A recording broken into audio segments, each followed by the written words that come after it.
Sabe aquela sensação? Um time que não se entende, uma família em conflito, uma comunidade toda dividida. A gente fala muito sobre unidade, mas na prática parece que ele escapa por entre os dedos. Mas o que é que impede a gente de se conectar de verdade? Nessa análise, a gente vai ver que o grande obstáculo e também a solução para ele tem um preço. Um preço que talvez a gente não esteja muito afim de pagar. Olha só essa imagem. Alpinistas não se amarram uns aos outros porque é legal ou por opção. É por pura necessidade.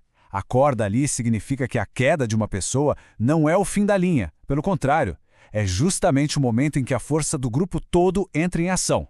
E é exatamente esse o ponto. Unidade não é um luxo, um bônus. É questão de sobrevivência.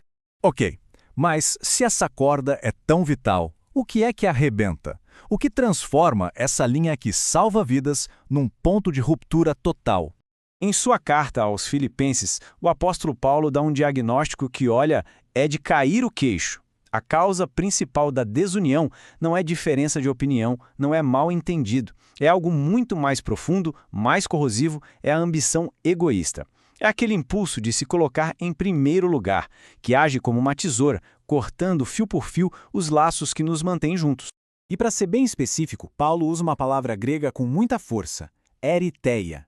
Isso aqui vai muito além de uma simples ambição. É aquela ambição que cria panelinhas, que busca poder mesmo que seja às custas dos outros. É aquela mentalidade do nós contra eles, que simplesmente envenena qualquer ambiente e destrói qualquer chance de ter um objetivo em comum. E se a eritheia é sobre poder, a parceira dela no crime é a quenodoxia, que a gente pode traduzir como glória vazia. Pensa nela como aquela necessidade constante de aplauso, de likes, de validação. É quando a imagem fica mais importante que o conteúdo e a busca por aprovação pessoal passa por cima do bem do grupo. É um buraco sem fundo que só alimenta mais e mais conflito. Então, o contraste fica muito claro, né?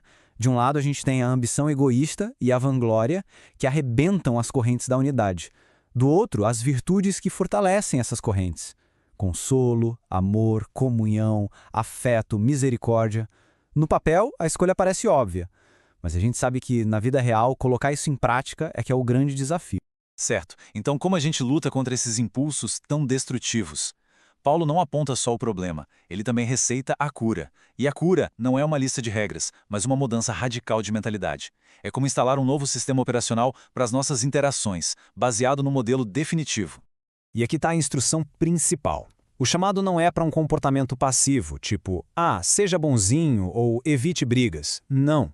É um convite para cultivar, de forma ativa, uma mentalidade específica, a mesmíssima atitude interna que Cristo demonstrou. Fica claro que a unidade de verdade não começa nas ações, mas sim na mente. Mas como era essa mentalidade na prática? Paulo descreve como uma jornada radical para baixo. Começa lá no topo, na divindade, o passo seguinte é o mais chocante de todos, o esvaziamento, quando ele abre mão, voluntariamente, de todos os privilégios. Depois, vira um servo, se torna humano, e por fim, a humildade levada à consequência máxima, a obediência até a morte. Isso não é um pequeno ajuste, é uma inversão total de valores. E aqui está o ponto-chave. Essa mentalidade é o oposto completo da ambição egoísta e da vanglória. É uma mudança total de foco, de se autopromover para promover o bem dos outros. Em vez de lutar por status, a energia toda é usada para o sacrifício e o cuidado. Mas espera aí, como alguém consegue fazer um sacrifício tão extremo? Esse ato de se esvaziar é tão contrário à nossa natureza que Paulo classifica como um mistério. E não é um mistério tipo um quebra-cabeça para resolver, mas sim uma verdade tão profunda que, mesmo revelada, a nossa mente nunca vai conseguir entender por completo. E para a gente não achar que isso é só um detalhe para o Paulo, olha esse número. 21. 21 vezes ele usa a palavra grega mysterion. Quando um autor repete uma ideia com tanta frequência assim, ele está praticamente gritando para a gente prestar atenção. Isso aqui está no coração da mensagem dele. Então, qual é esse grande mistério? É o próprio Cristo.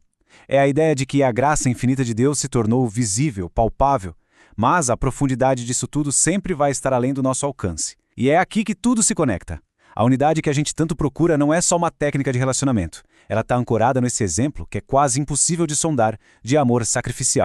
Ok, vamos trazer tudo isso de volta para o nosso dia a dia. Como é que essa teologia tão profunda se transforma em ações práticas? Como o poder da humildade constrói a unidade que a gente tanto quer?